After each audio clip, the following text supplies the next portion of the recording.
Commander Dane Carter had just returned to the frontier outpost on Ordi Prime when he noticed an urgent message waiting on his communicator.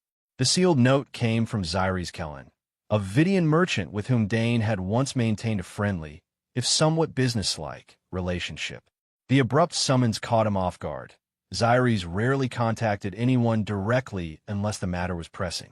Although Dane was tired from a routine patrol skirmish with smugglers, he couldn't shake the feeling that he should answer the call immediately.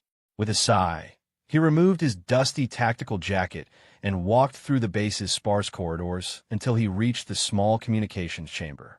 He keyed in the code and saw Zyres' face appear in holographic form. Greenish skin marked by swirling patterns, a trait common among the Vidian people. Zyres' large, pale eyes flickered with desperation. He greeted Dane with a quick inclination of his head. Over the years, the two had formed a strange bond of mutual respect. Zyres had once helped the human forces arrange safe passage of supplies, and Dane had quietly backed Zyres in a business venture when the Vidian encountered unscrupulous partners. But as Zyres' expression now told him, something had gone terribly wrong. "Commander," Zyres said, "thank you for responding so quickly. I need your help. Or rather, I need to repay a debt. Dan estud streiter, uncertain. I am listening." "It's a delicate matter," Zyres continued, voice trembling slightly. "I prefer to explain in person. Will you come to my home tomorrow evening?" Despite the tiredness in his bones, Dane nodded. Curiosity and a sense of duty mingled in him. "All right, I can be there by 1900 hours. Is that acceptable?" Zyres managed a small smile, though the tension in his features never left. "That will be perfect. Thank you, Commander." Then the transmission ended, leaving Dane staring at the shimmering emptiness. The next evening, Dane arrived at Zyres' residence in the heart of the Vidian Quarter. During Ordi Prime's initial colonization, the human government had set aside designated areas for the Vidian community, hoping to encourage trade and alliance. The quarter itself was a myriad of curved architecture, bright tapestries, and alien greenery that glowed faintly under the lamplights. Dane weaved through narrow pathways until he reached Zyres' dwelling, a low domed structure adorned with swirling symbols on the entryway. Inside, the home was dimly lit by floating orbs that cast gentle, dancing lights across the walls. Zyres was waiting, flanked by shelves of curious items, trading souvenirs from across the galaxy. He offered Dane a seat on a cushioned bench. On the table in front of them lay a ceramic pitcher of spiced Vidian tea. Zyres poured 2 small cups with a shaking hand. "I appreciate your coming here," Zyres began quietly. "I realize you must be wondering why I reached out." Dane inclined his head. "Whatever it is, I'll hear you out. But I have a suspicion it's something quite serious." Zyres took a slow sip of tea, gathering his courage. "I've fallen into a debt I cannot repay. My last cargo fleet was ambushed by raiders near the Sinern Belt. I lost nearly everything. Several years ago, you helped me financially when you supported one of my expansions. You remember?" "Of course I do," Dane said, eyes narrowing with concern. "I told you not to worry about immediate returns as long as it didn't compromise your livelihood." Zyres exhaled heavily. "I know, and yet, times have become desperate. My people's customs allow a settlement of debt through, well, it's a tradition dating back centuries. An arranged marriage." Dane's expression turned guarded, as though he hoped he had misheard. "You mean, marry someone to clear debt? That can't possibly be." "It is," Zyres interrupted, voice tinged with both shame and determination. "We call it the bond of restoration. When one family owes another a great sum or a significant favor, the daughter of the debtor family is offered as a bride. It's not meant to be a sale in the literal sense. It's considered a merging of lines and alliance.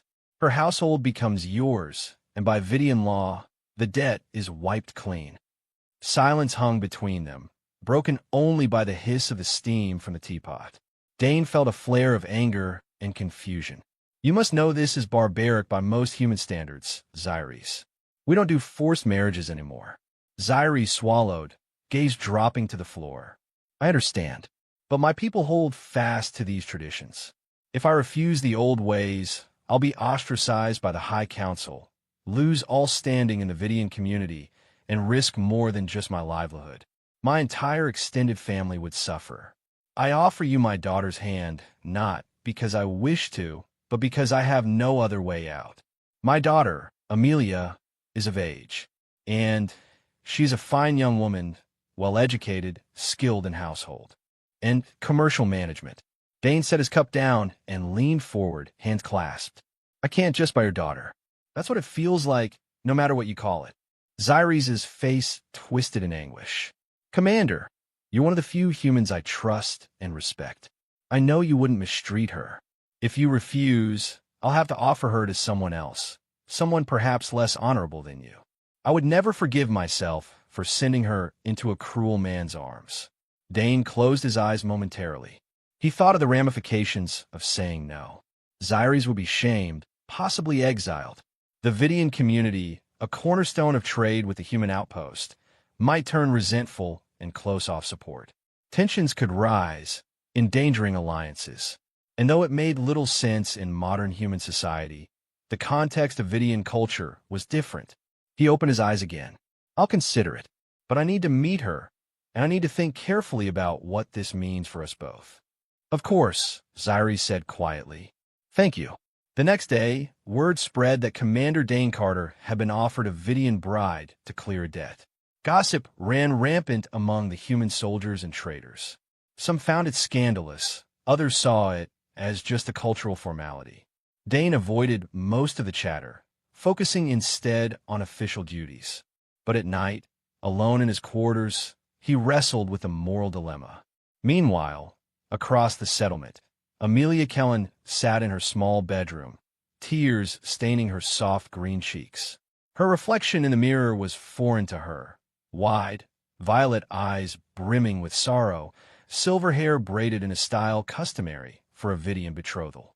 He's practically selling me, she whispered bitterly, recalling her father's words about tradition.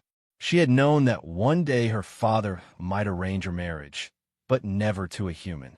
Her mind conjured images of humans as violent aggressors, bent on conquest. Would she be nothing more than a servant? Or worse? She curled up on her bed, hugging a small plush figure from her childhood. Each breath rattled with suppressed sobs, the weight of her future pressing down. But try as she might, she couldn't entirely hate her father. She understood he was desperate. She despised the old traditions that left families with so few options. Part of her wanted to escape, board a transport to the core worlds, never to return. But that would mean defying her father, bringing disgrace upon the Kellen name. And whether she liked it or not, that name still meant something to her. 3 nights later, the wedding day arrived. According to Vidian custom, it all happened swiftly. Human ceremonies often took weeks or months of planning, but in Vidian culture, the arrangement was formalized almost immediately after acceptance. Dane had visited Xyres one more time, reluctantly giving his agreement. He had not yet met Amelia face-to-face. That came only hours before the ceremony, when he entered a small chamber where she waited alone. She wore an ornate gown of pale cream, accented with delicate embroidery that shimmered in the low light. Her hair, a cascade of silver, was adorned with wispy decorations of luminescent flowers. Her eyes, trained on the floor, snapped upward the instant he stepped in. For a heartbeat, neither spoke. Amelia stood rigid, tears glistening on her eyelashes. Dane, in a formal dark uniform minus his usual weapons, struggled to find words. I'm Dane, he said at last, softly. Commander Dane Carter. Amelia's tears shimmered, but to his surprise, they did not spill. Her expression was a mix of fear and curiosity. I'm Amelia. Amelia Kellen. So you're the man my father trusts. That's a heavy description, Dane replied, attempting a wry smile. I know this situation is strange for both of us. I don't intend to force anything on you that you don't want. Her gaze flickered to his broad shoulders, then to his eyes, searching for sincerity. You say that, but your acceptance of this marriage suggests something else. Humans do not normally arrange marriages this way. No, we don't, he admitted. But your father insisted it was the only way to protect both our families from major repercussions. I'm not proud of the arrangement. It defies what I believe marriage should be. But I couldn't let you be handed off to someone who might treat you badly. Her throat tightened, and she studied his face carefully. Despite the foreign features, his relatively hairless skin compared to some aliens, the short-cropped hair, the stern lines around his eyes, she sensed an underlying warmth. I expected you to be different. Harder. Crueler. He managed a small laugh. You wouldn't be the first to assume that about humans. My record on the field, though, suggests I can be quite tough when needed. She took a step closer, tears vanishing as if they'd never been there. Something about his presence made it difficult to remain petrified. I suppose I'll have to learn for myself. The wedding rites took place in the courtyard outside Xyres' home, beneath the glow of distant orbs that circled Orti Prime's sky. A handful of Vidian elders stood by, humming low chants. Among them was a high-ranking officiant who dipped her fingers into a bowl of luminescent liquid, painting intricate symbols on Dane's and Amelia's wrists. The ceremony was swift. No grand speeches, no large audiences, just a formal binding in which each person pledged to uphold the other's dignity and fortune. When it ended, Amelia felt a wave of numbness. She was now Amelia Carter, by the laws of both Vidian and human governance. The final act involved pressing their wrists together, letting the glowing fluid intermingle. She caught Dane's eye. There was no triumph on his face, only a somber concern. In that moment, she realized they were both captives of a tradition neither fully endorsed. They left for his living quarters, a small house near the military outpost.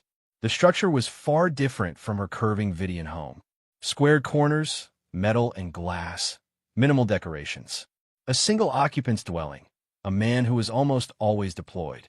Amelia felt out of place amid the stark furnishings, the dull colors. She noticed a battered couch, a low table stacked with data pads, some stray bits of gear, and a cat, a plump gray feline that wandered around, curious about the newcomer. Dane looked uneasy. I know it's not much. I've barely been here in the last few months. Duty calls me away all the time. You can change things as you like. She offered a tentative nod, too exhausted to do more. Her eyes flicked to the cat, which stared back. I'll do what is necessary. Thank you for giving me that freedom. Night fell, and they parted to separate rooms. Dane had an extra chamber that was mostly used for storage. He quickly cleared it out for her. Amelia, alone in her newly claimed space, sank onto the narrow bed. The events of the day whirled through her mind. Tears, vows, the press of her wrist against his. She touched the symbol that still glowed faintly, wondering what her life had become. Outside, she heard the muffled sound of Dane feeding the cat and closing up the house. Confusion and an undercurrent of relief mingled in her chest. Perhaps he was not the monster she had feared. The next morning dawned, bright and unexpectedly warm. Amelia awoke early, unsettled by the new environment. In Vidian custom, a bride typically lived with her husband's family, in a home bustling with relatives. Here, there was only Dane and that cat, plus the faint hum of the outpost's morning routines. Soldiers jogged by outside. Distant announcements crackled over the comm systems.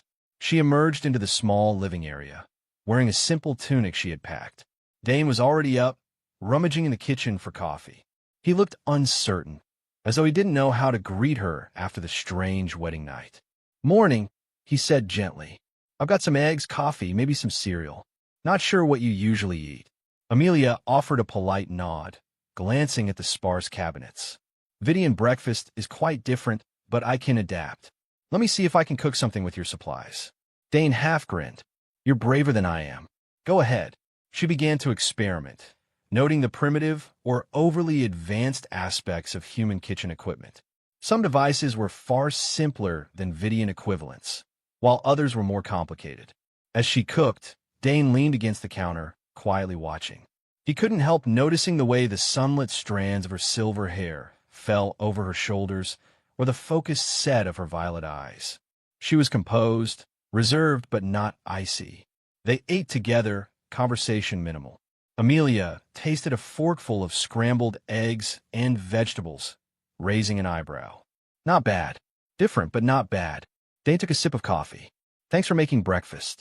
I usually grab something at the mess hall, or skip it altogether. She eyed him for a moment. You skip meals regularly? He shrugged, clearly uncomfortable. I'm often out on missions. Hard to keep a routine. Actually, one reason your father said you'd be, helpful was that I was struggling to maintain a normal household. Amelia's cheeks warmed at the reminder of the entire impetus behind this marriage. So I'm your new maid, she said, not without a hint of bitterness. No, Dane said quickly, setting down his mug. That's not what I meant. I'm sorry if it came across that way. I know this arrangement is about much more than chores. She offered a tiny nod. It is, or at least it should be. Time passed, a strange routine settled. Amelia found herself learning about human customs while tidying up the house, rearranging furniture to bring a bit of Vidian warmth. Dane came and went in his uniform, always with a polite word or two, but never pressing her to fulfill some wifely duty she wasn't comfortable with. The cat, apparently named Socks, took a liking to her, maybe because she actually remembered to feed him on schedule. One afternoon, as Amelia was organizing the shelves, she heard the front door open. Dane's voice echoed down the hall, urgent. Amelia? Are you here?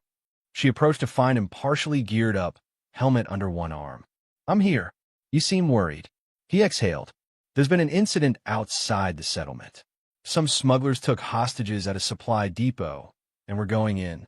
I just wanted you to know I might be out all night. It's dangerous, but I do this all the time. He paused, glancing at her as if searching for some reaction. Amelia swallowed. She realized this was the first moment she truly felt concern for him beyond mere civility. You'll be careful? He gave a wry smile. Always am. Don't wait up. She nodded, and as he turned to leave, an odd impulse struck her. She stepped forward, lightly touching his arm. He froze. Slowly, he looked at her hand, then met her gaze. In Vidian culture, such a gesture before a battle was akin to offering protection. We have a tradition, she began, voice low. Before someone risks their life, those who care for them gift them a portion of calm energy. He watched her, his eyes softening. I'm not sure I understand, but if it helps, I accept it. Feeling her cheeks warm, she pressed her palm to his chest, just over his heart. She closed her eyes, inhaling deeply. There was no magical glow or cosmic lightning, but a subtle sense of closeness passed between them. She pulled away, her breath unsteady. Go, she whispered. He nodded wordlessly, left the house, and Amelia felt her heart pound in a new, disconcerting way. In that moment, the forced nature of their marriage receded behind genuine worry for his safety. The night was long. She tried to sleep, but rest eluded her. Each time she closed her eyes, she imagined him fighting for his life under harsh alien suns. In the hours before dawn, she finally heard the door open. Rushing into the living room, she saw him, dusty, exhausted, but unharmed. It's done, he said, voice gravelly with fatigue. Nobody died. We managed to apprehend the smugglers before they could hurt the hostages. She let out a breath she hadn't known she was holding. Good. He studied her expression, noticing genuine relief. A warmth flickered in his chest. Without speaking further, he gently touched her shoulder, a gesture that conveyed more than thanks. Then he retreated to his room, leaving her standing there, heart beating faster than ever. In the following days, they fell into a tenuous but growing companionship. He told her small bits about his missions. She told him about Vidian folklore. Their occasional arguments revolved mostly around cultural differences. Amelia couldn't fathom why humans ate certain foods or how they dealt with seemingly chaotic schedules. Dane admitted he was unaccustomed to someone reorganizing his entire house, but accepted her attempts to make it cozier. Gradually, the fear in Amelia's eyes faded, replaced by measured curiosity. She discovered that behind Dane's stoic soldier persona was a man carrying scars, physical and emotional, from years of conflict. He confessed late one evening, while they shared a simple meal, that he'd lost comrades in battles far from Ordi Prime. He'd hardened himself to keep functioning. As she listened, sympathy welled inside her. One night, they stood on a small porch behind the house, a sliver of moon hanging overhead. The air was cool, the sky dotted with alien constellations. Dane leaned against the railing, arms folded, while Amelia gazed at the stars. A comfortable silence held them until she finally spoke. "Your world is so different," she said softly. "Vidians place a strong emphasis on communal living. We rarely stand alone." Dane turned to her. "I've spent most of my life in a structured environment, academies, training, deployments, always answering to some command. Sometimes it feels like I'm alone, even when surrounded by fellow soldiers." Amelia nodded, shifting closer. "So maybe we're not that different, just alone in different ways." He studied her face, lit faintly by the moonlight. "I never wanted to marry like this," he admitted, voice low. "But I'm beginning to think maybe it could become something real if we let it." Her chest tightened, and she realized that was her fear as well, that no genuine bond would form, leaving her in perpetual limbo. Now, seeing the vulnerability in his eyes, she felt a flutter of something more than mere tolerance. She hesitantly placed a hand on his arm. "I'm willing to try, Dane." A single step brought him closer, and for a moment, they hovered between tension and surrender. Then she lifted her chin, and he bent his head, brushing his lips lightly across hers. The gentleness of it belied every notion of a forced arrangement. She felt a sudden jolt of warmth radiate through her, and her eyes drifted shut as she responded. The moment was tender, almost fragile. When they separated, neither spoke. Instead, they stood side by side, hearts pounding, gazing at the pale moon. For the first time, Amelia's tears were not from sadness, but from an overwhelming sense of relief and possibility. The next day, word came that raiders, Krell pirates, notoriously vicious, were spotted at the edges of the system. Dane prepared with the rest of his unit, uncertain how imminent the threat was. That evening, he returned home with a grave expression. "We've been placed on high alert. My platoon might be dispatched any moment." Amelia's face paled. "For how long?" "There's no telling," he admitted. "The Krell are known for sudden strikes. If we engage, it could be weeks." She clenched her hands. I won't stop you from going, but I hate the thought of losing you. We just started." He placed a reassuring hand on her shoulder. "I'm going to do everything I can to come back." In the days that followed, tensions rose across the colony. Rumors circulated about Krell attacks on other outposts. Meanwhile, Amelia and Dane's relationship intensified in secrecy. At night, she would lay awake in his arms, listening to the hum of distant patrol ships overhead. Each hour felt like a borrowed moment. Then the order came. Early one morning, well before dawn, Dane's communicator buzzed with an emergency deployment. He dressed swiftly in combat gear, strapping on protective armor, and prepared his weapons. Amelia watched, anxiety swirling in her chest. When he slung his rifle over his shoulder, she stepped up and pressed both palms to his chest. "Let me do the Vidian blessing for warriors." He bowed his head, letting her murmur soft words in her native tongue, a prayer that conjured images of ancient protectors. She ended by lightly touching her forehead to his. Their breaths mingled. Then she let him go. The departure felt like a thunderclap in her chest, an empty quiet descending on the house. She filled the hours tidying, cooking, reading, but the sense of dread loomed like a cloud. When a full day passed with no word, she grew restless. By the end of the second day, she could hardly sleep. On the third, a frantic call arrived from the outpost med bay, delivered by a breathless soldier. Commander Carter had been critically injured during an evacuation operation. Amelia's world tilted. She rushed to the base infirmary, ignoring stares from human officers who eyed the alien woman with curiosity or sympathy. She found him unconscious on a medical bed, bandaged and hooked to and fro.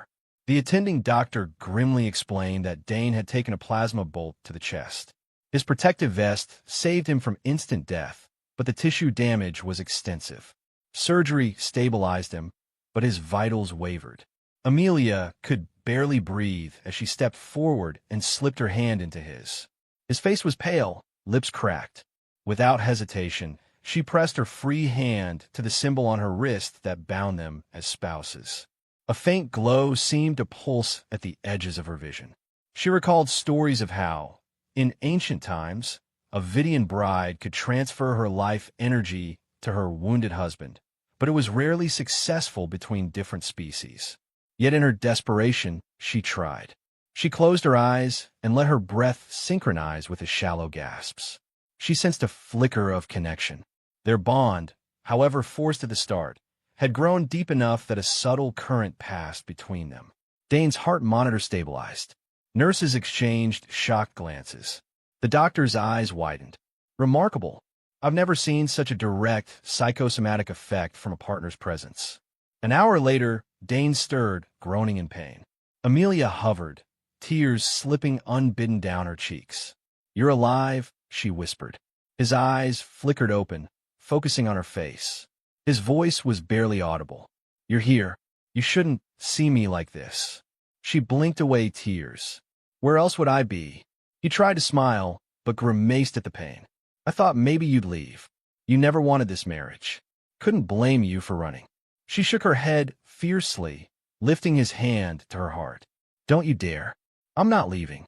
Her voice caught, and she swallowed hard. "I care about you, Dane Carter. More than I thought possible." He squeezed her hand weakly. Then he slipped back into unconsciousness, though with more stable vitals. Over the next few days, Amelia rarely left his side.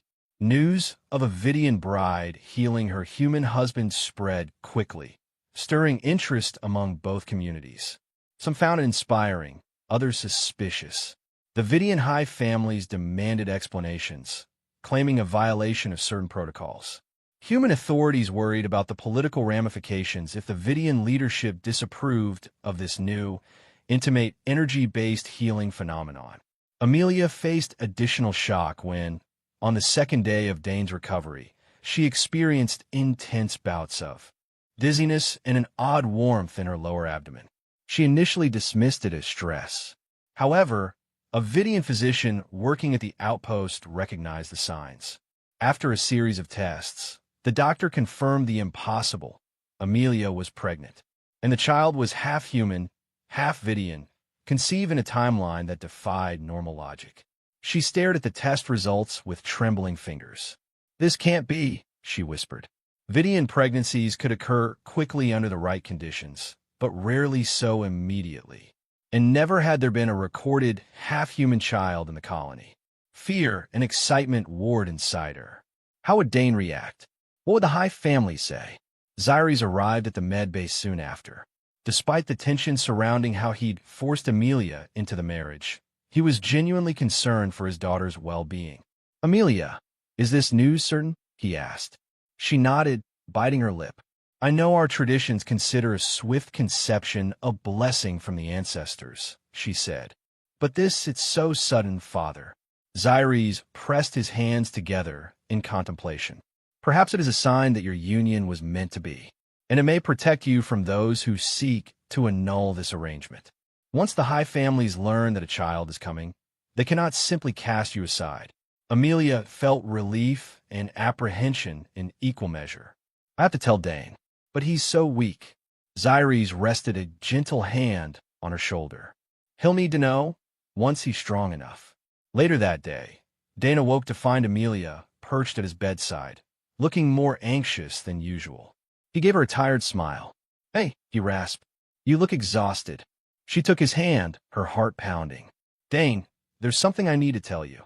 She explained, haltingly, about the test results, about how Vidian biology sometimes accelerates under certain emotional and physical bonds, and how this synergy with human physiology had, against the odds, led to pregnancy.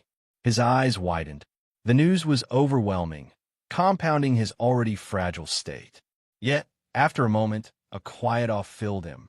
"A child," he murmured. "Ours." She nodded, her tears threatening to return. "Yes, it's real. I'm as shocked as you." He squeezed her hand. I don't know how this is possible, but I won't run from it. I'm here, Amelia. And I'm not letting anyone take you or our child away. Emotions surged between them, forging a deeper connection. Over the next week, as Dane's body mended under advanced regenerative treatments, Amelia found her own strength tested by the swirl of public scrutiny. The colony's leadership summoned them to a formal hearing, attended by representatives of both human command and Vidian elders. They arrived at the administrative hall, where the combined council awaited. High Elder Lathina, one of the most influential Vidian voices, eyed Amelia's glowing skin and rounder cheeks with surprise. Your father did not inform us of such a rapid union of energies. Amelia squared her shoulders. It was not planned, but it has happened. Commander Carter and I are bonded, and now we share a child. A stern human officer spoke next, gaze flicking between them. We've had concerns about forced marriage, but we also realize that cultural traditions differ. Given the apparent sincerity of your bond, do you wish to remain married voluntarily? Dane, standing beside Amelia with a cane for support, answered firmly. Yes, our marriage may have begun as a necessity, but I choose it now. Murmurs rippled through the chamber. Some of the Vidian elders, especially the more conservative among them, seemed wary of a half-human child. Others saw an opportunity, a bridging of two peoples. High Elder Lathina sighed, glancing around the room. Let the record show that the two willingly continue their bond. The child, if safely delivered, will be a citizen of both realms. We will not force dissolution without cause. No small measure of relief coursed through Amelia. Though tensions remained, for the moment they had official support. They left the hearing exhausted, but hopeful. Outside, the sun cast bright reflections off polished walkways. Dane stood for a moment, letting the warmth of the light seep into his healing body. Amelia joined him, slipping her hand into his. He gently squeezed back. How are you feeling? She asked. Better, he replied. Still sore, but better every day. Our lives just got more complicated, though. She gave a short laugh. Yes, a child changes everything. And not just for us, it seems. Everyone is watching. He gazed at her, taking in her softly rounded belly that had just begun showing hints of new life. Then let them watch. We'll figure this out. Their return home was surreal. The once empty house now needed reorganization for a future child. Dane's cat took to curling around Amelia's ankles as she shuffled through plans, juggling human baby items and Vidian traditions. Meanwhile, watchers in both communities kept a close eye, anticipating the child's birth as a cultural milestone. A few weeks passed in a fragile peace. Dane's physical wounds mended.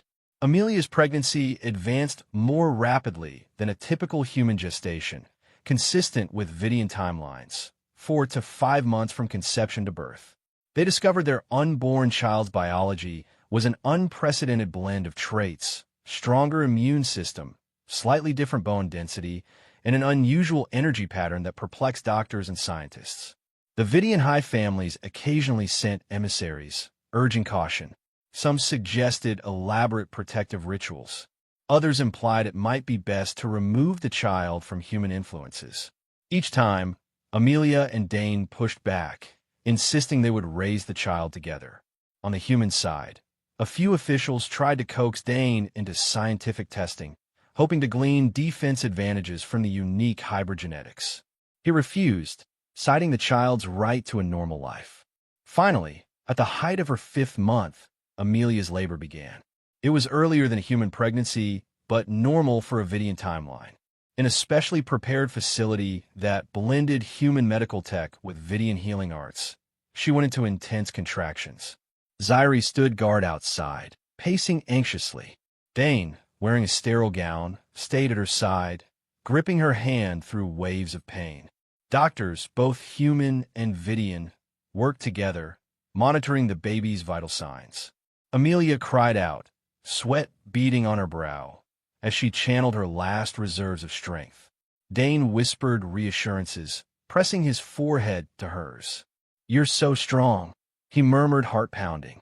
A sudden hush fell, broken by the sharp cry of a newborn. Amelia collapsed back onto the pillows, tears streaming down her cheeks. The lead doctor announced, breathless, "It's a boy. Healthy. His vitals are stable." Dane and Amelia stared, mesmerized, as the medical team placed the small, greenish-pink infant into Amelia's arms. A tiny wisp of silver hair curled at the top of the baby's head, eyes closed. In that moment, it felt as though the entire galaxy narrowed to the sight of this perfect child. Amelia cradled him close, her tears now pure joy. Dane reached out, touching the baby's soft cheek, overwhelmed by awe. They named him Aaron, a name that resonated in both Vidian and human dialects. Word spread almost instantly. The first documented human-Vidian hybrid child had arrived safely. Outside the facility, a crowd of well-wishers and curiosity seekers gathered.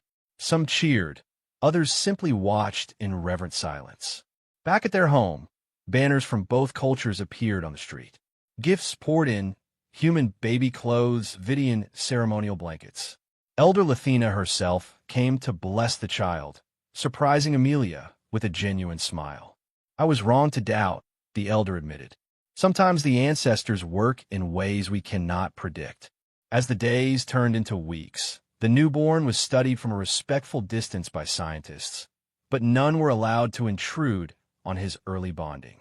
Dane took a short leave from active duty, focusing on fatherhood. He discovered that caring for a tiny life demanded more bravery than any battle he'd ever fought. Amelia, though fatigued, glowed with maternal pride. One night, while Aaron slept peacefully in a cradle that combined Vidian weaving with human craftsmanship, Dane and Amelia sat together in the living area. The glow from a single lamp illuminated them. Amelia leaned against him, exhaustion evident in her posture. He lightly stroked her hair. "Do you regret any of this?" She shook her head, gazing at the cradle. "Never. The circumstances were terrible, but it led me here, to you, and to him. I can't regret that."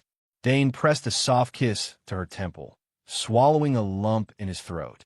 "I used to think a forced marriage was the last thing I wanted, but now I see it wasn't forced by anything except fate." A smile touched her lips. "Fate, or perhaps the old traditions my father clung to. Either way, I'm thankful." They fell silent for a time, listening to Aaron's gentle breathing. Beyond the windows, Orti Prime's twin moons rose, casting silver light across the settlement. A new chapter had begun, not just for them but for the entire colony. People spoke of Aaron as a symbol of hope, a living testament that unity between species was not only possible, but could blossom into something beautiful. A few days later, Admiral Rooks, a high-ranking human official, visited to discuss diplomatic opportunities. He proposed that Dane and Amelia serve as official liaisons for interspecies cooperation, traveling to other worlds to share their story and quell prejudice.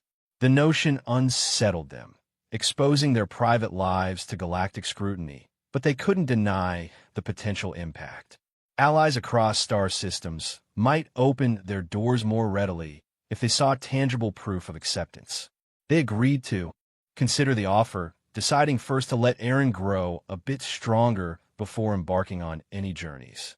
Meanwhile, the Vidian High families extended an olive branch, inviting the couple to appear at the next council gathering.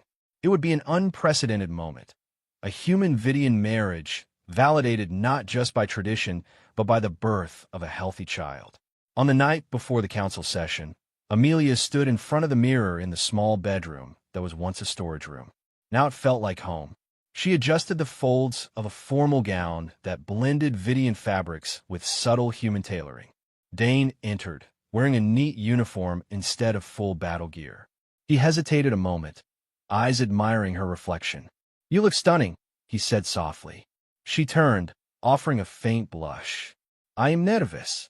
Those elders can be merciless with their judgments." He took her hands, pulling her close. "We've faced smugglers, pirates, political storms, and nearly lost each other. This council is just another challenge." Her lips curved into a small smile. "You're right. Let's do this together." At the Grand Council Hall, luminous pillars rose to a vaulted ceiling. Vidian delegates dressed in robes of swirling colors, while human officers stood in crisp uniforms. Murmured conversations ceased as Dane and Amelia entered, carrying Aaron.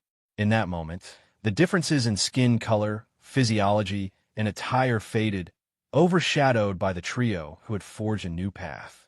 Elder Lathina stepped forward and placed a hand gently on Aaron's forehead, murmuring a blessing. A hush fell, charged with awe. "Let all here witness," Lathina said in a resonant voice. "This child, born of two worlds, stand before us as proof that no wall is insurmountable. Our traditions have been challenged, our sense of identity tested, but perhaps the ancestors have guided us to evolve." Dane and Amelia exchanged a look of gratitude. Applause broke out, cautious at first, then growing louder. Representatives from both sides stepped forward, many offering congratulations. Others left, visibly unsettled by the changes. But the momentum was undeniable. That night, back at home, after Aaron was tucked into bed, Dane and Amelia shared a quiet moment on the porch. She leaned against him, feeling the steady rise and fall of his chest. The sky overhead shimmered with more stars than either of them could count. She spoke softly, as if talking to the universe itself. "This is just the beginning." He nodded. "We'll have to navigate politics, cultural misunderstandings, maybe even threats from those who fear what we represent. But we have each other, and we have Aaron." A gentle breeze caressed them, and Amelia tilted her head up, capturing his gaze. "I love you, Dane." His response was immediate, eyes warm. "I love you too, Amelia." More than words can say. They kissed then, a long, tender union that sealed the day's triumph. From forced arrangement to genuine devotion, they had traversed a landscape of tradition and warfare, prejudice and acceptance. In that quiet moment, no trace of regret remained. The tears that once haunted Amelia had vanished the moment she first saw his earnest eyes. And now, together, they stood on the cusp of a new dawn, ready to face whatever challenges might come, united by love stronger than any law or ancient custom. The next morning, a hush fell over their household as they fed Aaron and contemplated their new roles.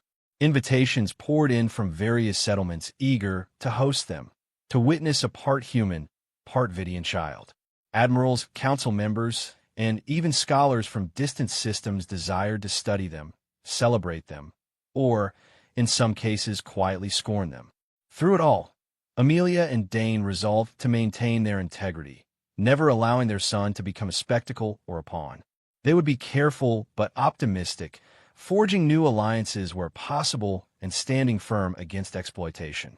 As the weeks turned to months, and Aaron began to babble in a sweet mixture of melodic Vidian syllables and human-like coos, the outside galaxy slowly grew accustomed to the idea that love and family could exist where once only hostility and suspicion had reigned. More couples from different species began to come forward with hope, citing Dane and Amelia's story as inspiration. A quiet revolution was unfolding, one driven not by treaties or gunships, but by simple, human, and Vidian warmth. Sometimes, Amelia would reflect on how drastically her life had changed from that fateful day when she was told she had to marry to clear a debt. She remembered tears slipping down her cheeks, the resignation in her heart. Then she remembered the first time she looked into Dane's eyes and realized that maybe, just maybe, there was a chance for kindness and respect. Dane, too, would sometimes lie awake at night, recalling the path that led him here. The stoic soldier, with too many battlefields behind him, had never truly considered domestic life. Yet fate, or tradition, or both, conspired to place Amelia in his home, in his arms. He no longer saw the arrangement as forced. It was an unexpected gift. One late evening, long after Aaron had been lulled to sleep in a cradle that glowed faintly with embedded Vidian crystals, Dane and Amelia sat together, reading through countless messages from off-world ambassadors. She leaned her head on his shoulder, and he slid an arm around her waist. A comfortable hush enveloped them. He gently closed the datapad. No matter how many messages we get, no matter how many people want to pull us in different directions, let's promise each other that our family stays first. She nodded, eyes shining with quiet resolve. Always. Aaron is our priority. And us. He felt the warmth of her body against his. We're in this together. And if more children come, if that's even a possibility again, we'll handle it. Her cheeks flushed, remembering how quickly the first had arrived. Vidian fertility can be surprising, she joked, a hint of laughter in her voice.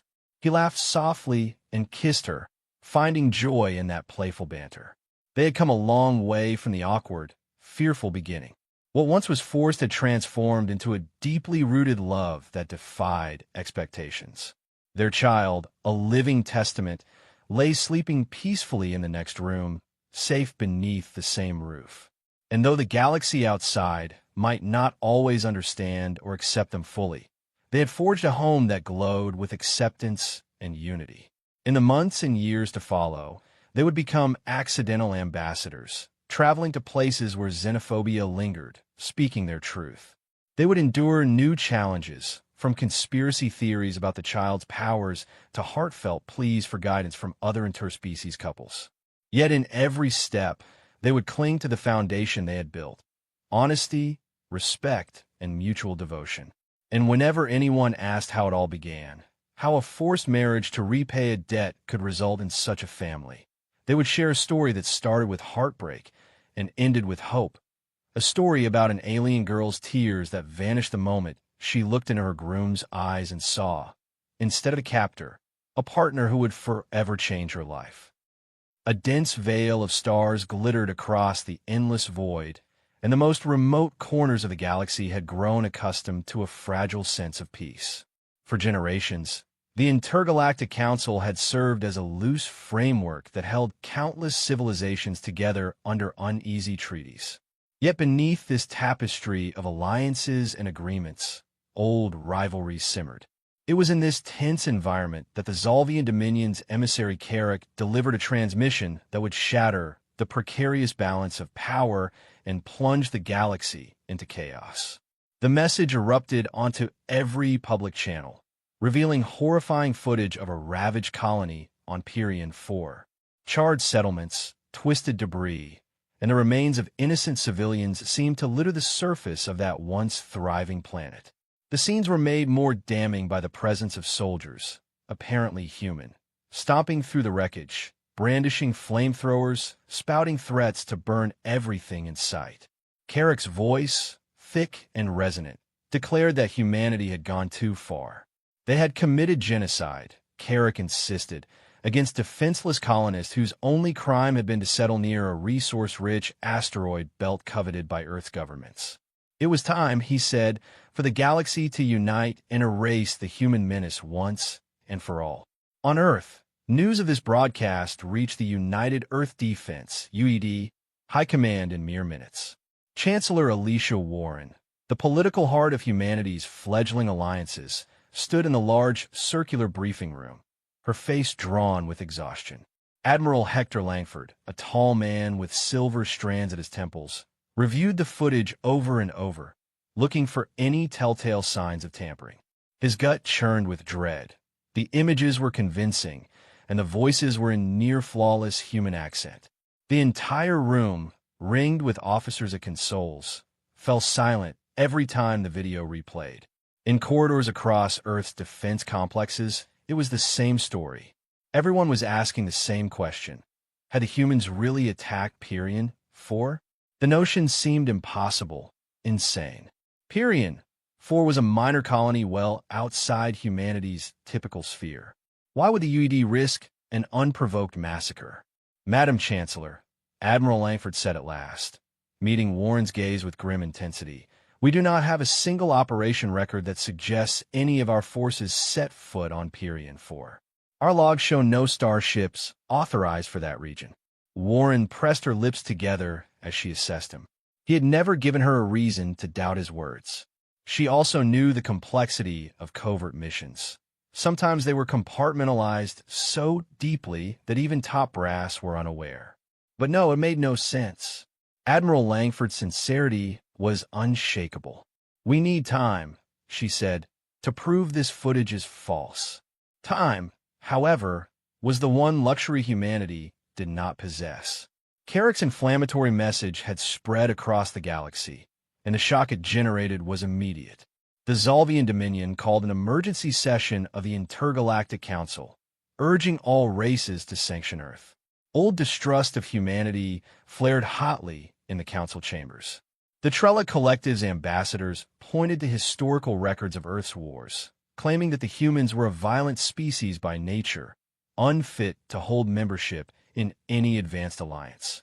Others, like the Kirik Alliance, quietly withheld judgment but refused to defend humanity. In the subsequent debate, Carrick seized the platform and hammered his accusations, displaying more clips of the supposed human soldiers setting entire domed habitats on fire. The council teetered toward approving a punitive strike against Earth. The outcome was uncertain but dire. If even a fraction of the galaxy's militaries joined the Zolvian Dominion, humanity would be hopelessly outmatched. Within Earth's UED, a flurry of frantic discussions took place around the clock. Admiral Langford, Chancellor Warren, and Director of Intelligence Aidan Forge led brainstorming sessions with scientists and cryptographers, hoping to prove the footage had been manipulated. "We have to find an original data trace," said Forge, pacing around a hollow table that displayed the incriminating video. High-definition records from Pyrian might exist somewhere in the Council's master archives, if the Council had official monitoring satellites there. That's typically standard protocol for disputed systems. The question was how to gain access to the Helia database, the massive data repository run by the Council. The Zolvian Dominion had always boasted strong influence over the archivists, and now that Carrick's accusations consumed the Council's focus, it would be nearly impossible to secure an impartial review. As the debate raged on Earth, humanity's outer colonies grew nervous. The leadership on New Horizon Station began evacuating civilians to bunkers. Arcadia Prime scrambled to raise its planetary shield network in anticipation of incoming strikes. A gloom of inevitable war settled across everyday life as news outlets replayed Carrick's broadcast day after day. Public sentiment ranged from outrage at being framed to despair, believing that the rest of the galaxy had turned on them. A torrent of rumors circulated among Earth's population. Perhaps the footage was real. Perhaps it was the work of extremist human factions acting without UED oversight. But no official evidence surfaced to confirm that theory. Everywhere, people waited for the hammer to fall. Then, 2 weeks after the original broadcast, the hammer came down. The Zolvian Dominion declared all diplomatic relations with Earth severed. They demanded the unconditional surrender of humanity for heinous acts against innocent colonists. A half-dozen smaller states within the Council joined the call, swayed by the forceful rhetoric and shocking images. Fleets began to mobilize. Within hours, Earth's early warning arrays detected multiple armadas crossing the frontier lines into UED-held space. The galaxy trembled with the thunder of war. UED ships scrambled for defensive positions, forming hasty blockades. Squadrons of Earth's starfighter wings launched from carriers orbiting Luna, while ground forces on Mars and Titan readied to repel possible invasions. Amid these dire preparations, the first battles erupted. Zolvian battlecruisers hammered a small human outpost near the edge of the Elysium sector. Reports described devastating plasma barges and entire orbital stations set aflame in minutes. The more powerful Zolvian forces easily breached the outpost's meager defenses, forcing survivors to flee. News of the brutality spread swiftly, shocking the UED rank and file. Yet official statement from the Dominion insisted that this was only measured retaliation for Pyrian 4. Admiral Langford, monitoring these developments from the main war room on Earth, felt a cold fury settle inside him. Hundreds of innocent lives had already been taken. Still, the UED would not strike first in a manner that would validate Carrick's claims. "We will hold the line," he told his staff. "We cannot yield, and we must not engage in wanton destruction. Our best hope is to show we are not the monsters they claim we are." Frustration mounted, however, as more UED outposts fell. Chancellor Warren struggled to keep morale intact. She held emergency meetings with planetary governors, urging them to remain calm and explaining that Earth's top intelligence officers were searching for proof of the Dominion's deception. Still, time was running short, and each day the Council's stance hardened. Eventually, the possibility of a galactic onslaught against Earth loomed so large that even UED's allies began discussing the inevitability of Earth's downfall. The calls for Earth to stand trial were growing deafening. The UED needed that proof. Without it, no alliance or negotiation would halt the Zolvian-led march toward annihilation. Enter Captain Una Rask, a sharp-eyed specialist in infiltration and reconnaissance. Short of stature, with braided dark hair and a reputation for calm under fire, she was chosen by Admiral Langford to lead a high-risk mission behind Zolvian lines. Alongside her was an elite group known as Special Task Force Omicron. Their objective was to infiltrate the Aurora Transit Hub, a major transportation and comm station near the Zolvian border, and search for raw data logs that might hint at the truth behind Pirion 4. Rumors suggested that Aurora's local security net might still hold copies of inbound or outbound transmissions from that region. If so, the UED might piece together an uncorrupted timeline. Despite the swirling chaos of war, Aurora's hub traffic was busy with merchant vessels and diplomatic couriers from minor factions. This allowed Task Force Omicron to slip in using a captured cargo ship. Una's team wore forged credentials that listed them as traitors from a neutral territory. They navigated the labyrinthine docking procedures and gained entrance to the outer ring of the station. All around them, glowing holo signs displayed rotating advertisements for starship parts and exotic goods. Zolvian troops patrolled the corridors with unwavering vigilance, their dark green armor glinting under artificial lights.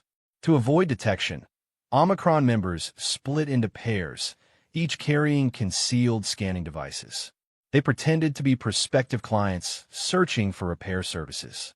It was in a dimly lit data kiosk in the station's engineering sector that Omicron found their first lead. Lieutenant Brax Harding, a stoic infiltration expert with a knack for hacking, managed to piggyback onto an internal network line. Sifting through partial logs, he discovered traces of a suspicious broadcast from Pirion. For that predated Carrick's big reveal. The voice in that snippet was Zolvian, discussing something about preparing the site. The words were cryptic, but the context suggested that the Zolvians might have staged or at least orchestrated part of the devastation on Pirion 4.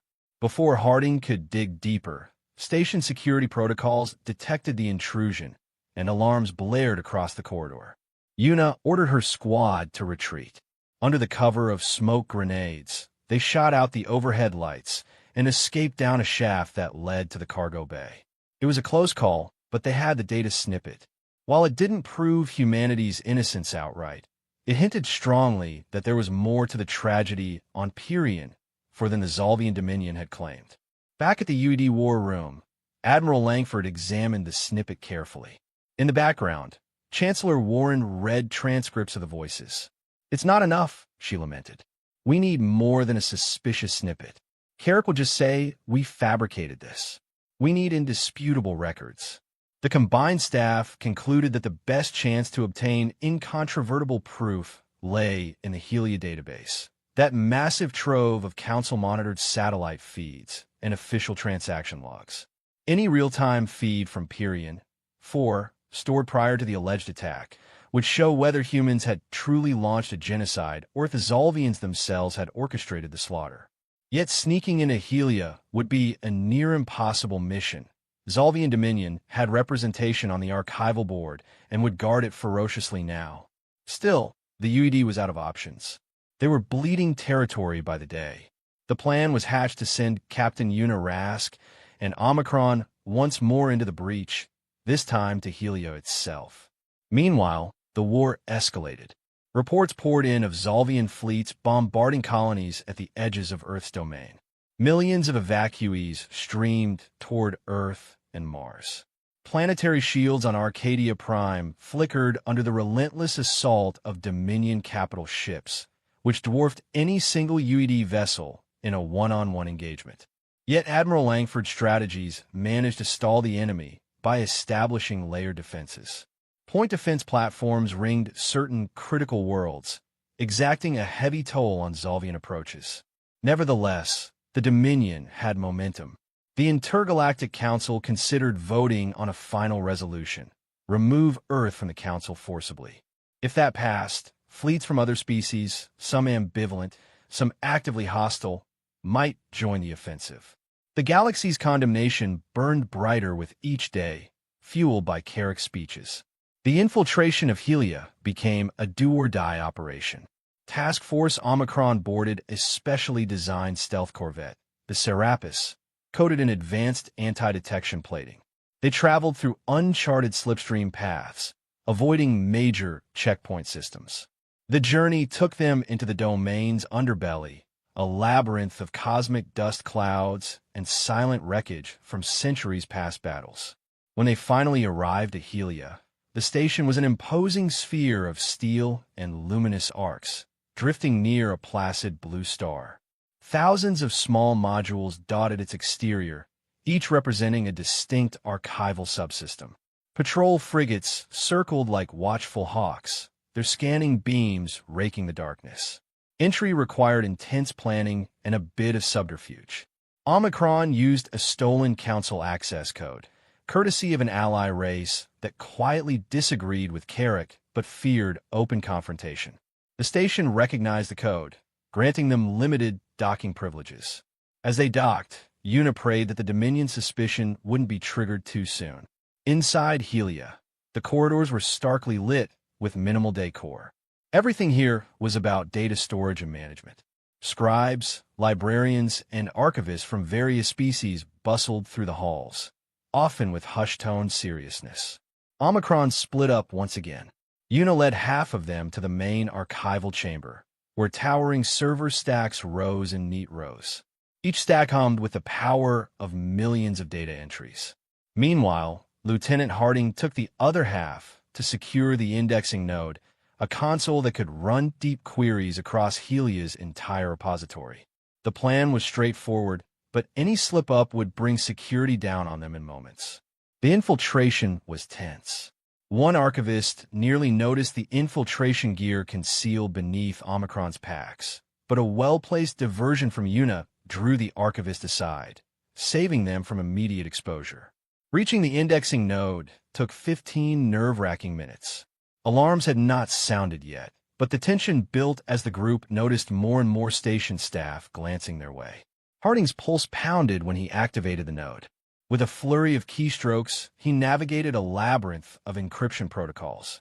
They needed the raw, uncompressed feed of Pyrian 4 from 2 months prior, specifically any Council-owned monitoring satellites that might have captured footage before, during, and after the attack. The node's progress bar crept along.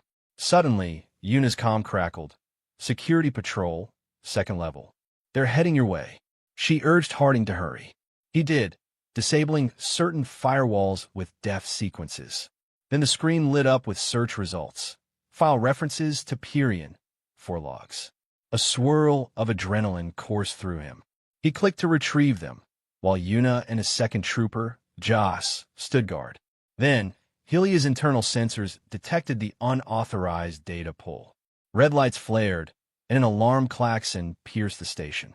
Automated shutters began to slide down in the corridor. "Get the data!" Una shouted at Harding. "We'll hold them off." In the next corridor, Zolvian security teams arrived, brandishing rifles. Blasts of green energy seared the walls, punching out small craters. Omicron returned fire with suppressed plasma rifles, arcs of light crackling in the air. Harding frantically copied the logs onto a secure drive. Each second felt like an eternity. More security forces rushed in from side passages. One trooper in Omicron took a direct hit to the chest, staggering against the server rack before collapsing. Lieutenant Harding's download bar hit 100% just as the shutters began to block the entire hallway. They had only one path left: the maintenance tunnels that crisscrossed Helia's structure. As they fled into the bowels of the station, they could hear the pounding footsteps of pursuers. Venturing through a labyrinth of conduits and half-lit halls, they encountered heavy gunfire, the clang of boots, the haze of emergency lights. Una pressed forward, unflinching, even as one more comrade fell under the enemy barrage. Upon reaching the hangar, they discovered that Zolvian soldiers had locked down the docking clamps on the Serapis. Another pitched firefight ensued, sparks cascading from the bullet-riddled hulls. In the chaos, a few Omicron members pried open the clamp's control panel, bypassing it with a makeshift hack. The docking arms finally released with a hiss, and the Corvette's engines roared to life. Una physically threw one injured trooper aboard, then dived in under renewed gunfire. The Serapis soared out of the hangar in an explosive exit, weaving through a gauntlet of station turrets. Shields flared under repeated hits, but the Corvette managed to spool its FTL drive, leaving Helia behind in an instant. Although they had suffered painful losses, Task Force Omicron had emerged with the raw data. In the quiet gloom of Earth's war room, Admiral Langford, Chancellor Warren, and Director Forge examined the uncorrupted logs. The evidence was devastating for the Zolvian Dominion. The logs revealed that a wave of Zolvian shock troopers landed on Pirion, for well before the incident was publicly reported. They set up explosives in colony structures, rigged the environment to create maximum casualties, then manipulated communications to mimic human voices. Follow-up messages confirmed a plan to blame humanity. Even more damning were the glimpses of an unidentifiable group backing Carrick from the shadows, possibly looking to profit from a galactic war or shift the Council's power balance. They engineered this entire crisis, Warren said, her voice trembling with anger. All those innocent colonists just pawns in their twisted scheme. Word of Omicron's success spread quickly among Earth's leadership. But how to use the data?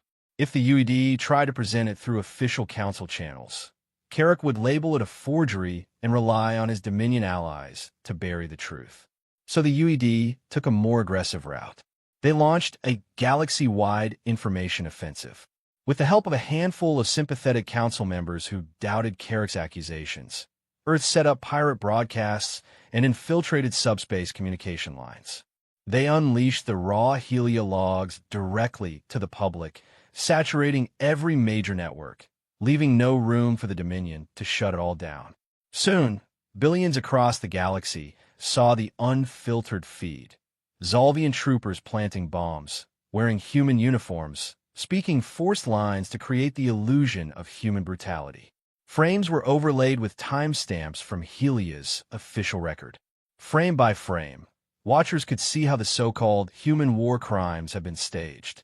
The outcry was immediate and deafening. Governments that had aligned with the Dominion began reconsidering their positions overnight.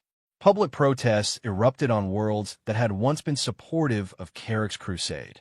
Demonstrators demanded answers. Council ambassadors urged caution, calling for an official investigation.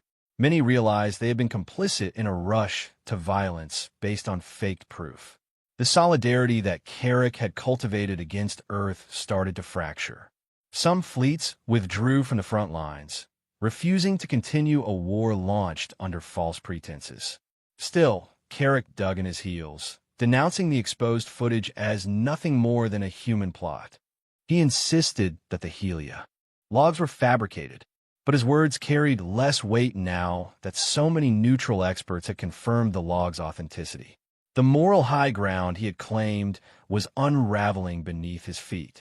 In the midst of this upheaval, Admiral Langford made a bold decision to press the advantage militarily. While the Zolvian Dominion reeled under the media storm, the UED launched carefully targeted strikes at Dominion positions that threatened Earth's inner colonies. Task Force Omicron coordinated with Navy squads to jam the Dominion's communications. Earth's fleets, though smaller in raw numbers, executed lightning assaults on key logistic outposts, crippling the enemy's supply lines. The once relentless Zolvian advance began to stall. Overworked Dominion commanders found themselves short on reinforcements and uncertain about the loyalty of their allies. They bickered with one another, trying to decide whether to continue this war in light of the scandals swirling around Carrick. On the political front, Chancellor Warren reached out to various council members, races who had either stayed neutral or begun withdrawing from the Dominion coalition. She pleaded for them to condemn Carrick, not for the sake of vengeance, but to stop further bloodshed. Among the most influential voices was the Chiron Syndicate, a mercantile empire that prided itself on rational trade-based judgments. Appalled by the newly revealed war crimes, they severed trade deals with the Dominion, undermining Carrick's economy. This set off a chain reaction among smaller trading blocs. Carrick found his networks collapsing. Meanwhile, the Trellick Collective, which had been a staunch supporter of punishing Earth, suddenly reversed course after analyzing the data.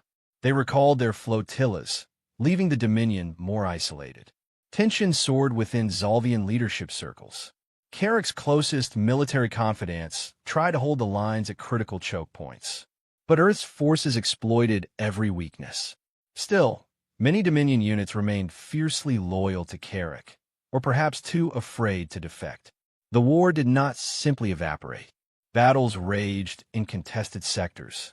Arcadia Prime, battered yet unbroken, managed to repel a second wave of Dominion dreadnoughts. For every engagement, Earth's side aimed to avoid unnecessary civilian harm, seeking to expose more Dominion cruelty whenever possible. And indeed, the Dominion grew more desperate, sometimes shelling neutral settlements in an attempt to force compliance. These outrages only fueled the growing condemnation. The Council hesitated to deploy its own peacekeeping forces, uncertain whether to call an emergency summit or watch as the conflict burned itself out. Back on the Dominion's capital world, tensions exploded between the political elite and Carrick. The once admired emissary was now an object of suspicion. His credibility had been stripped away by the Heliodata. Even the Dominion's High War Council demanded an internal review of the so-called evidence used to justify war. But Carrick refused to relent, repeating claims that Earth was behind it all. His rhetorical fury suggested he might be courting new, darker allies. Earth intelligence reported sightings of unknown warships near Dominion space, possible mercenaries, or an extremist faction that thrived on chaos. Admiral Langford recognized a potential existential threat. If Carrick was forging alliances with underworld arms dealers, the Dominion might unleash advanced weapons or biohorrors. For the safety of the galaxy, Earth would have to root out Carrick's cabal entirely.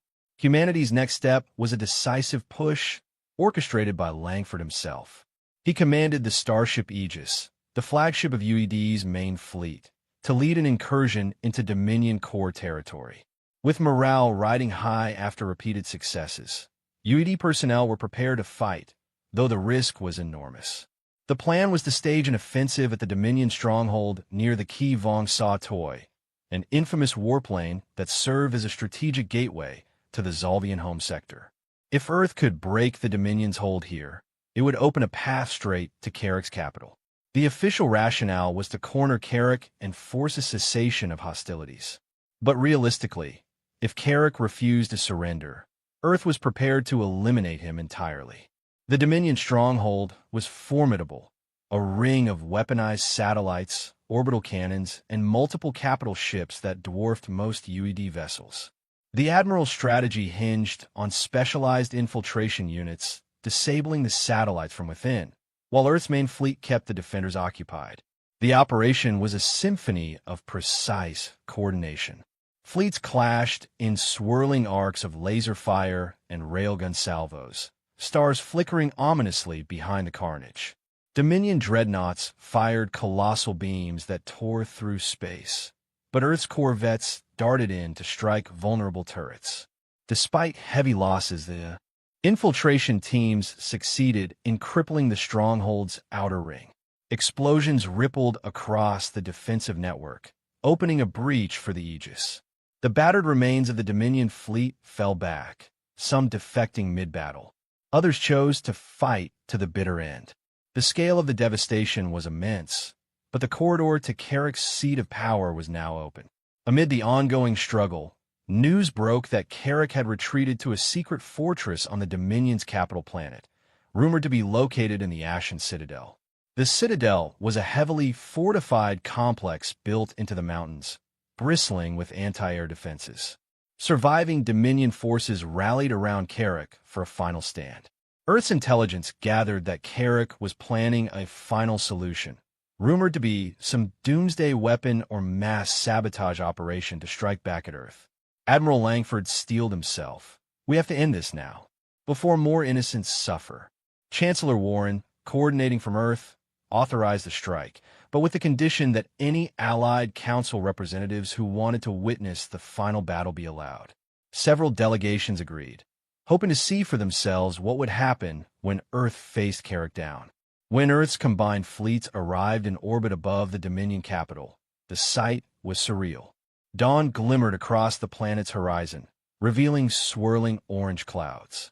The Ashen Citadel's mountainous ridges stood out like massive, jagged teeth. Langford deployed strike teams, including a reassembled Task Force Omicron under Captain Una Rast's command. The objective: storm the Citadel, capture or neutralize Carrick, and seize any final doomsday devices. They dropped from low orbit in stealth shuttles, weaving through flak and surface-to-air lasers. The descent was chaos incarnate, with bright tracers slashing the sky. On the ground, squads formed up, scanning the bombed-out approach roads lined with Dominion heavy artillery. The air crackled with tension. Within the Ashen Citadel's labyrinth of halls, Zalvian loyalists fought like cornered beasts. They had come this far, fueled by Carrick's manipulations, and refused to yield. The corridors reverberated with gunfire, plasma bursts painting the walls in scorching patterns. Una led her squad methodically, clearing each checkpoint. Bodies and debris littered the floors. Dominion officers shouted defiant slogans. Carrick is our salvation. The deeper Omicron advanced, the more entrenched the defense became. Meanwhile, orbital strikes hammered exterior sections, collapsing towering spires. Even in the swirling dust, Una glimpsed the extent of Carrick's madness. Entire sublevels dedicated to building advanced weapon prototypes, each labeled with references to purging Earth. She realized that had this war continued undisputed, Carrick might have unleashed cataclysmic horrors across the galaxy. Finally, in the Citadel's central command chamber, Una and her battered squad confronted Emissary Carrick. The pale glow of emergency lighting illuminated the high ceiling, and the Dominion leader stood at a massive hollow table showing half a dozen star systems. Carrick's once majestic posture had frayed, his eyes filled with fanatic rage. "You dare bring your lies to my home," he spat. "You destroyed everything we built with your pathetic revelations." Una leveled her weapon, breathing heavily from exertion. "We destroyed your false war," she corrected. "All that needless death was on your hands. Surrender, or you won't leave this room." Over the comm, Admiral Langford radioed in, urging Carrick to give up. But Carrick's mandibles twitched as he pressed a hidden switch on his console. A hum reverberated beneath the floor. Another doomsday device? Above the Citadel, Earth satellites picked up a major energy surge. Chancellor Warren's voice crackled. "They're powering something. Possibly a meltdown scenario. Evacuate if you can't shut it down." Omicron's faces tightened. Their mission demanded they neutralize it, but time was short. Una flung aside a toppled console and spotted a glowing generator behind a sealed blast door. Harding sprinted to an auxiliary control panel and began a frantic override. All the while, Carrick ranted about how the galaxy was too soft to realize humanity's latent evil, that his deception was necessary to unite the galaxy under a single, harsh cause. "We did what we had to do for strength," he roared, shoulders trembling with zealotry. Una fired a warning shot near his feet. "Enough. It's over." The override beeped, and Harding disabled the meltdown sequence. The generator's ominous hum died down. Carrick spun, lunging in a last-ditch attempt to slash at Harding with a concealed blade. Una's reflexes, sharpened by countless missions, let her pull the trigger first. A pulse of bright energy struck Carrick in the arm, spinning him around. He felt his knees, dropping the blade. Dominion guards who remained in the chamber stared in shock. Their warlord, their architect of genocide, was beaten. Una's squad bound Carrick's hands. Moments later, Earth's overhead channel confirmed that the meltdown was no longer imminent and the citadel was largely secured. Shouts of relief poured through comm lines. In the aftermath, battered Dominion troops surrendered or fled into the mountains in disorganized bands. The captured Carrack was brought before a camera feed that beamed his image across the remains of Dominion territory and beyond. Admiral Langford delivered a concise statement to the galaxy. The war ends now. We have neutralized the mastermind who orchestrated the Pyrian for deception. He will face justice for the countless lives lost under this false war.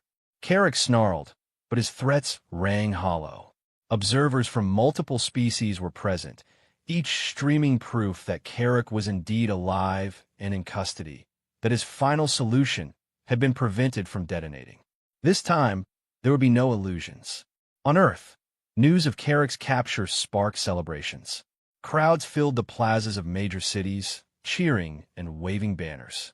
Yet there was somber remembrance, too. Over the past months, many had perished or lost their homes. The entire galaxy had come close to a much larger conflict. Chancellor Warren solemnly recognized the fallen, ensuring that reparations and reconstruction efforts would begin swiftly in the ravaged outer colonies. She reached out to the newly unified council, which had finally seen how easily misinformation could ignite atrocity. Council members condemned Carrack's deception and pledged to re-examine their oversight processes, promising to enforce stricter verification protocols for any evidence of wrongdoing among member species. Some council delegates hesitated, uncertain how to interact with humanity now that Earth had shown it could hold its own in warfare. But Warren's stance was that Earth did not seek vengeance, only peace grounded in truth.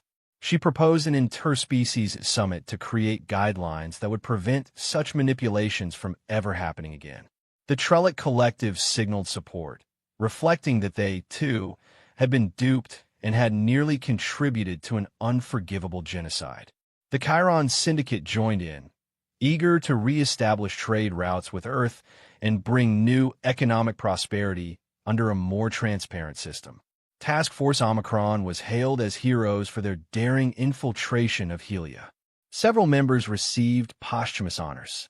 Captain Una Rask, physically and emotionally spent, found herself lauded at a grand ceremony in Earth's orbital command spire. The crowd of soldiers and dignitaries parted as Chancellor Warren presented her and her team with the Zenith Medal for Valor, the highest distinction the UED could bestow. Una, in a crisp black uniform, accepted the medal but felt a surge of sorrow at the memory of those who had fallen on Helia's station floors. The cost had been steep, but the outcome changed the entire galaxy. Admiral Langford saluted her, the lines of exhaustion and relief etched into his face. "You saved us all," he said simply. Meanwhile, Dominion territory entered a chaotic transitional period. With Carrack gone and his cronies under arrest, moderate factions within the Dominion sought to salvage what remained of their civilization. Some alien warlords who had once pledged loyalty to Carrack soon found themselves on trial for complicity in the Pyrian for massacre. Others fled, unwilling to face the new era of accountability. Over time, the Dominion's infrastructure would rebuild, but it would do so under far stricter scrutiny from the rest of the galaxy. In the final broadcast to the galaxy, Chancellor Warren spoke from a dais overlooking Earth's capital. Footage of the Pyrian for deception played behind her, paired with images of the Helia logs that had revealed the truth. "They lied," she said, voice clear and resonant, "and declared war on humanity to erase us forever. But we exposed their lie. We refused to yield to hatred and illusions. We have prevailed, not through brutality, but by wielding the truth and defending ourselves with honor. Let this be a reminder to all species that peace can be fragile, that lies, if left unchallenged, can feed the fires of war. Let's ensure it never happens again." Applause erupted, not just on Earth, but across many corners of the galaxy where the speech was broadcast. As the war abated, relief efforts began in battered colonies. Joint teams of engineers, scientists, and medical personnel from Earth and other races sprang into action, distributing supplies, and rebuilding devastated infrastructure. On Arcadia Prime, the skeletal remains of a once proud city slowly showed signs of renewal as Allied crews repaired shield generators and farmland expansions. On the Dominion side, refugee camps were set up for civilians displaced by Carrick's fanatic policies. Earth's humanitarian aid missions arrived to help them, too, aiming to prove in deeds, not just words, that humanity was not the ravenous species Carrick had depicted. Many Dominion citizens were surprised by the compassion and efficiency of these relief missions. Over time, prejudices softened. The seeds of deeper trust were planted. In council halls, new discussions flourished about forming a more robust system of mutual verification. Proposals included stationing neutral observers in potential hotspots, as well as mandatory backups of raw surveillance data to prevent tampering. Old-fashioned rivalries did not vanish overnight, but the common horror at how easily the galaxy had been manipulated gave fresh urgency to collaborative reform. Plans began for a new council subcommittee dedicated to crisis prevention and transparent diplomacy. Chancellor Warren expressed hope that such an initiative would serve as a bulwark against the next demagogue who might attempt to stage false atrocities. For Captain Una Rask, the conflict had been a baptism by fire. She had never yearned for the spotlight, only to protect humanity from existential threats. After her final debriefings, she spent a quiet evening in the meadowed countryside of Earth's northern continent, far from the bustle of the command spires. She looked up at the stars, reflecting on how easily a single lie had ignited a war that nearly consumed the galaxy. For all the advanced technology, the superluminal travel, the cosmic alliances, civilization remained susceptible to illusions and fear. Yet Una held onto the hope that this victory, hard-won and paid for in blood, had taught the galaxy a lesson. Truth, though fragile, could still prevail. Admiral Langford took a personal pilgrimage to the memorial at the UED Naval Academy. Along a black granite wall were etched the names of the fallen, from the first outpost raids to the final assault on the Ashen Citadel. He ran his fingertips along the engraved letters, each representing a life cut short. He whispered a silent promise never to let such deception cast the galaxy into a war again. In that moment, he reaffirmed the vow he had made when he first took command, to use the might of Earth's forces with integrity, to protect rather than to conquer, to unify rather than to divide. In the weeks that followed, Carrick and his inner circle underwent trial before a reformed council tribunal, with representatives from the Trellick, Chiron, and half a dozen other species co-chairing the proceedings. The evidence gleaned from Helia was laid out methodically. Survivors from Pyrrhion forgave testimonies describing how Dominion operatives set charges in their homes. Carrick's defense was feeble, reduced to incoherent rants about humanity's hidden corruption. In the end, the tribunal declared him guilty of orchestrating genocide and deliberate falsification of evidence to incite a galactic war. His sentencing was broadcast live, a moment of closure for countless families who had lost loved ones in the war's opening salvo. Although the horrors of the conflict remained etched into the cosmic consciousness, an air of renewed solidarity spread among many star nations. Peace treaties were renegotiated, trade routes restored, and mutual defense pacts reconsidered with more robust clauses to prevent deception. The Chiron Syndicate reopened major shipping lanes to Earth, fostering an economic boom on both sides. The Trellick Collective, once an ardent accuser of Earth, now engaged in cultural exchanges, inviting human diplomats to their crystalline capital. Even some Dominion provinces that had been subjugated by Carrick's iron grip expressed a desire for open dialogue with Earth, seeking to mend the wounds of the recent conflict. Back on Pyrrhion, archaeologists began unearthing the hidden bunkers the Zolvians had used to fabricate the evidence. They found crates of stolen human weaponry and half-finished propaganda materials, damning proof of the lengths to which Carrick's faction had gone to demonize humanity. These revelations cemented Earth's vindication in the eyes of any lingering skeptics. The final illusions were swept away by cold, incontrovertible facts. And so, in the aftermath, a tenuous hope blossomed. The galaxy, having nearly descended into total war, emerged chastened.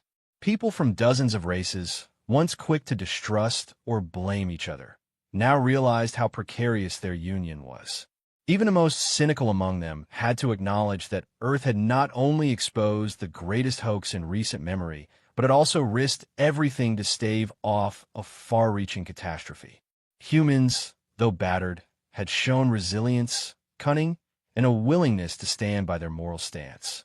Their motto, not by conquest, but by unity, began to resonate in corners of the galaxy that had once scorned them. Captain Una Rask eventually accepted an invitation to speak at the Intergalactic Council, an unprecedented gesture for someone not holding an official ambassador rank. She recounted what it felt like to retrieve the Heliodata in the face of certain death, how she witnessed her teammates sacrifice themselves so the truth would not be buried. Tears sprang to the eyes of many delegates as she described the look of betrayal on her comrades' faces when they realized how the galaxy had been duped into turning on humanity. But she ended with a note of resolve. Deception gains ground only when we fail to question it.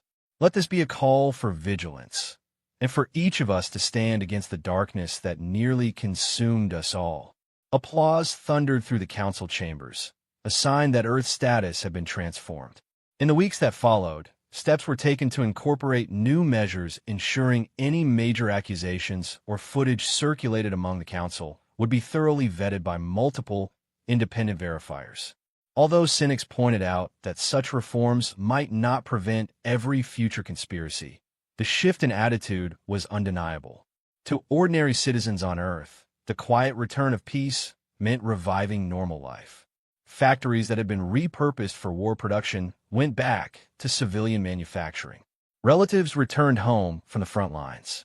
A wave of gratitude swept across Earth for the council members who had recognized the truth, reversing their condemnation in time to prevent total annihilation.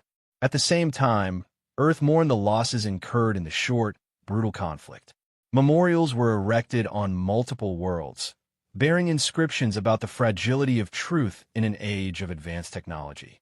As for Carrick, he languished in a maximum security prison on a remote asteroid, stripped of any power or influence. The once fearsome emissary, who had convinced so many that humans were parasites deserving extermination, now spent his days in a silent, windowless cell, a living testament to the disastrous outcome of orchestrating lies. In a final ironic twist, the galaxy he had tried to unify under hatred found a stronger unity in exposing his deception. Earth, too, had changed. Having almost been destroyed by falsehood, the UED redoubled efforts to keep lines of communication transparent, both internally and with other star nations. Chancellor Warren oversaw the establishment of new protocols that demanded rigorous chain-of-custody tracking for all recorded evidence, hoping to forestall another tragedy of this scale. Admiral Langford pushed for the creation of a specialized interstellar quick-response team that could investigate hotspots before misinformation escalated into warfare. Captain Una Rask was offered a leadership role in that team, though she spent weeks deliberating, wondering if her heart could bear more infiltration missions. In the end, she accepted, determined to safeguard the peace they had so painfully earned. Time rolled on. The galaxy's trade routes thrummed back to life. New treaties were signed, and a quiet optimism settled across the starfaring realms. In certain far-off corners, shadowy factions still nursed resentments, whispering about conspiracies and lost empires. But for the moment, a sense of collective relief reigned. People from countless species had glimpsed how close they came to self-destruction, and enough of them resolved to forge a path away from that brink. Thus ended the war ignited by lies. A single fabricated video set the galaxy alight, condemning humanity to extinction until the truth shone through. In exposing the deception, Earth not only saved itself, but also reshaped the course of interstellar politics. They had crushed those who launched the war, but not by matching the Dominion's cruelty. Rather, by wielding honesty, ingenuity, and sheer courage. In every corner of known space, the final verdict echoed. They lied and declared war to erase humanity, but humanity exposed the lie and crushed them. And in that moment of darkness turned to light, the galaxy dared to believe it might someday become a place where facts could no longer be so easily twisted, where the sanctity of life would prevail, and where alliances would be forged on mutual understanding rather than fear.